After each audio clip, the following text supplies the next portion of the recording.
Hi, welcome back to my channel, Crime Channel. Today we'll be going to England. We'll be talking about England. We'll be talking about a man that was living in Yorkshire. His name was Peter Sutcliffe. He lived in Yorkshire. He was also known as Yorkshire Ripper. He specializes on killing women, especially prostitutes. Just because he made a prostitute, he paid the prostitute, and the prostitute could not perform his obloblo. He couldn't have erection to make love to the prostitute, and the prostitute refused to give him back his change. So from there, after the prostitute refuses to give him back his change, she humiliated him, and he felt so bad. From there, he first started the ideal of hatred for women, especially prostitutes.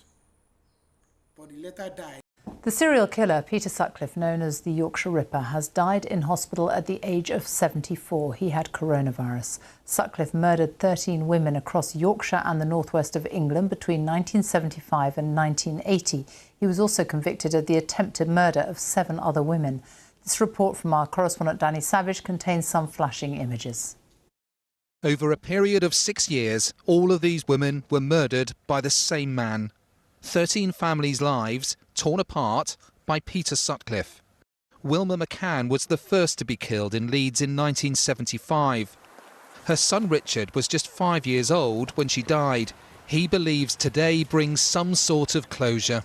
I know that there will be many people that welcome this day, and maybe some of them will get some peace. Is the man that took my mum's life, and so it is significant.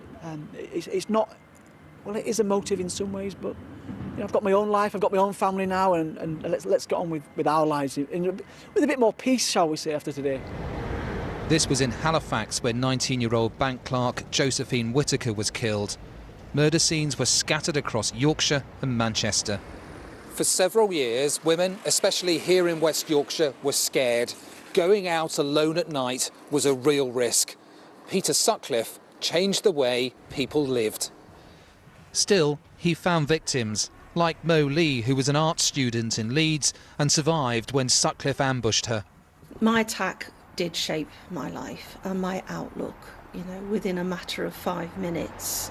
One side of that time scale, I was a happy-go-lucky, young, innocent art student, and after that I became sarcastic and cynical, and I lost trust. Sutcliffe was known to police. He was interviewed 9 times, but things never went any further. I'm Jack. I see you are still having no luck catching me. That's partly because the police inquiry was famously led down a blind alley by hoax tapes from a man dubbed Wearside Jack. He sent letters and tapes taunting the investigating officers. I have the greatest respect for you, George. Even though he fitted descriptions, it led to the conclusion that Peter Sutcliffe wasn't their man, as a retired detective recalls. One of the top table officers said, is he a Geordie? No. What's his name? He said, Peter Sutcliffe. Now listen, boys. Peter Sutcliffe is not the Yorkshire Ripper. So Sutcliffe carried on killing. Colleagues at the haulage firm where he worked knew he was a suspect and used to joke about it. He was nicknamed the Ripper, and he used to answer to that sometimes. So it was, you know, it's rather sort of, it's sad now, isn't it? When he was eventually arrested for having stolen number plates, he confessed. At Dewsbury Police Station, the public turned out to express their disgust. Sutcliffe was jailed for the rest of his life. He died after contracting COVID-19 and refusing treatment. Few, if any, will mourn the passing of a man who destroyed so many lives. Danny Savage, BBC News, Leeds. West Yorkshire Police has apologised for the way some senior officers spoke at the time about some of Sutcliffe's victims, a number of whom were sex workers. The force's chief constable said that while some of the language and attitudes may have reflected wider society at the time, they were wrong then and wrong now. Many women in the north of England lived in a climate of fear in the late 70s before Sutcliffe was arrested, as our special correspondent Lucy Manning reports. Wilma McCann, Emily Jackson, Irene Richardson, Patricia Atkinson, Jane MacDonald, Jean Jordan, Yvonne Pearson, Helen Ritker, Vera Millward, Josephine Whittaker, Barbara Leach, Marguerite Walls, Jacqueline Hill. Everyone remembers Peter Sutcliffe's name. How many remember theirs? What no one forgets from the time is the terror felt by women. For a 17-year-old in Leeds, when Sutcliffe was left free to kill, it was a fear Michelle Teal couldn't shake. And we'd no mobile phones, so you couldn't ring to say, oh, I don't feel safe or anything. You'd nothing. So my mum used to time it knowing when I'd roughly be coming home, and she would walk halfway to meet me. But it was a scary, scary time.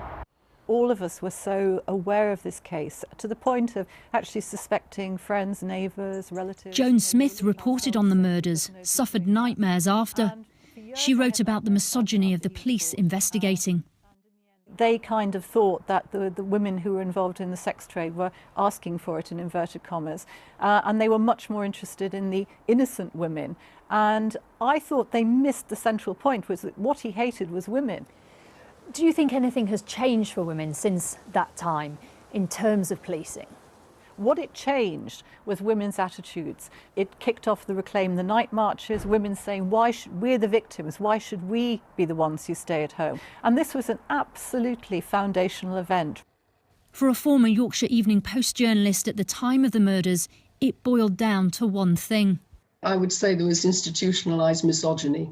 The victims who survived had all said he had a local accent, but they didn't take any notice of those people.